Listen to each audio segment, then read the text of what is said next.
This channel does not promote any violent, harmful, or illegal activities. All content provided by this channel is meant for an educational purpose only.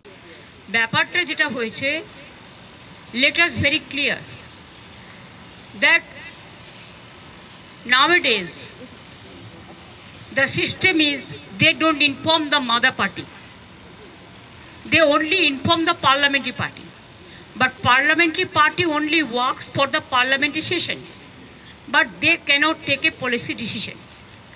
So no request came to us. If the request come to us, then of course we can consider. We are totally in favor of the country. I told you earlier also, in external affairs issue, we always used to support the central government policy. If anything is special, then we will think of, but not now. At present, we are supporting the central government views and action. They cannot decide the member's name from their own. It is not their choice. It is the choice of the party.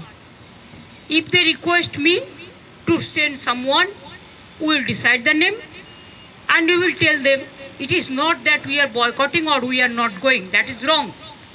এটা ভুল। পার্টিকে তো জানাতে হবে, mother পার্টিকে। Parliamentary party পার্লামেন্টে যে বিলগুলো আসে আলোচনা করে, পার্লামেন্টের ব্যাপারে ডিসিশন নেয়, সেটাও পার্টির সাথে কনসাল্ট করেই নেয়। আর পার্লামেন্টারি পার্টিরও দুটো হাউসের লোকসভা রাজ্যসভার চেয়ারম্যান আমি, অথচ আমাদের কখনো জানানো হয় না। আমাদের জানালে আমরা নিশ্চয়ই নাম দেবো, কেন দেবো না? সুতরাং এটা নিয়ে বিতর্কের কোনো ব্যাপার নেই। We are fully with the government. The TMC MP Yusuf Pathan name was suggested for this tour. I told earlier also, I think you are repeating the same question. I said that they cannot decide the name. If they request us, the mother party, the party will decide the name. This is the customary, this is the system. We are totally with the central government regarding external affairs policy, and we are fully supporting them. We don't have any hesitation to say that. Is it clear? আপনি বারবার আশ্বস্ত করছেন, তা সত্ত্বেও দেখা যাচ্ছে চাকরিহারা শিক্ষকরা আন্দোলন করছেন। দেখুন প্লিজ, আপনারা আমাকে এটা নিয়ে কিছু বলবেন না। আমার যথেষ্ট সিম্প্যাথি ওদের প্রতি আছে, ছিল এবং থাকবে। কিন্তু আপনাদের একটা জিনিস মানতে হবে, আমি তো মিটিং করে বলেছিলাম আমরা রিভিউ করব। কোর্টের ব্যাপারে আমাদের আইন মেনে চলতে হয়, একটা বাধ্যবাধকতা থাকে, এটা সবাইকে বুঝতে হবে। এবং আমাদের দিক থেকে আমরা রিভিউ পিটিশন করেছি। যদি রিভিউ পিটিশন অ্যালাউ করে ভালো কথা। আমরা চাইব, আমাদের আইনজীবীরা চাইবেন তাদের মতো যাতে ওদের চাকরি থাকে। কিন্তু সেখানে কোর্ট যদি কোনো ডিসিশন নেয়, তাহলে আমি বলতে পারি না যে আমি মানব না, কারণ কোর্টের ডিসিশন মানতে আমরা বাধ্য। কিন্তু সেক্ষেত্রে এখনো পর্যন্ত কারো মাইনে বন্ধ হয়নি। এমনকি গ্রুপ সি গ্রুপ ডি যারা টাকা পাবে না, তাদের জন্য একটা স্কিম করে টাকা দেওয়া হচ্ছে।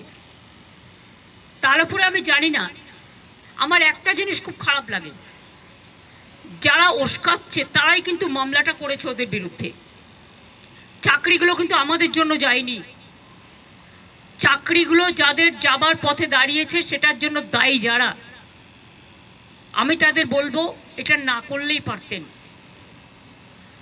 যারা চাকরি খেয়েছেন তারাই যদি আজকে নাটের গুরুরা যদি আজকে তাদের স্বার্থ রক্ষার গুরু হয়ে যায়, সেখানে আমার আপত্তি আছে। তাদের রাজ্য সরকারকে বিশ্বাস করা উচিত ছিল। আমি নিজে ওদের সাথে মিটিং করেছি। শিক্ষকদের কাছ থেকে আমরা মিনিমাম সম্মান, সৌজন্য এটুকু প্রত্যাশা করি। রাজনীতির ঊর্ধ্বে থেকে তারা সমাজকে সেবা করুন, বাচ্চাদের শিক্ষা দিন, সবাই সমান নয়, কথাও আমি নিশ্চয়ই বলবো। অনেকে কাজও করছেন, তাদের সম্বন্ধে আমাদের কোনো অভিযোগ নেই। যারা আন্দোলন করছেন তাদের সম্বন্ধে আমার কোনো অভিযোগ নেই। আমার অভিযোগ একটাই, কাউকে আটকে রাখা জোর করে যায় না, রাস্তা অবরোধ করে মানুষের ক্ষতি করা যায় না, এটা কারো কাজ নয়। এবং এতে বাইরের লোকেরা আছে। টিচারের সংখ্যা কম, বাইরের লোকের সংখ্যা বেশি। এই তো দেখছেন মেয়েরা বলছে প্রেগনেন্ট মাদার বাড়ি যেতে দিচ্ছে না, অফিসে কাজ করছে তাকে 14 ঘন্টা 18 ঘন্টা 20 ঘন্টা আটকে রেখে দেওয়া হয়েছে। একটি মেয়ে পরীক্ষা দিতে গেছে, পরীক্ষার্থী, সে বারবার বলেছে আমি বাড়ি যাব, আমার বাড়ির লোক চিন্তা করবে, তাকে নামতে দেওয়া হয়নি, বেরোতে দেওয়া হয়নি, এবং সে ভয়ে লাফ দিয়েছে, তার পায়ে চোট আছে, সে হসপিটালে ভর্তি হয়েছে। মনে রাখতে হবে না, আগে আমরা মানবিক মানুষ, মানবিকতাকে শ্রদ্ধা করলে তাকে ভালোবাসা যায়, তাকে সম্মান করা যায়। আমি আন্দোলনের বিপক্ষে নই, কিন্তু আন্দোলন করারও একটা লক্ষ্মণ রেখা আছে। আমার যেমন অধিকার নেই কাউকে বাধা দেওয়ার, অন্যেরও অধিকার নেই আমাকে বাধা দেওয়ার। আমি তো বলবো আপনারা এখানে না করে আইনে লড়াই করুন, আমরা পুরো সাহায্য করব, আমরা নিজেরাও তো করছি, আমাদের সাধ্যমতো আমরা করছি, আমরা তো ওদের বিপক্ষে নই।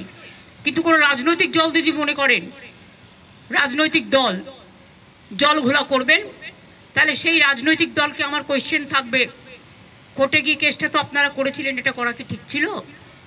জাস্ট এই পর্যন্ত না, কোর্টের কেসের ব্যাপারে আমি কিছু বলি না, যা করি আইনে করি, आईनत। नहीं, उत्तर बंगो का प्रोग्राम है, आज चेम्बर्स का मीटिंग है, कल भी हमारा पब्लिक डिस्ट्रीब्यूशन प्रोग्राम है, परसों भी हमारा एडमिनिस्ट्रेटिव रिव्यू मीटिंग है, उसके बाद हम वापस चलाएंगे। इधर में बहुत सारे काम भी है, and Siliguri is also the chicken snake, so it is my duty to take care for them also.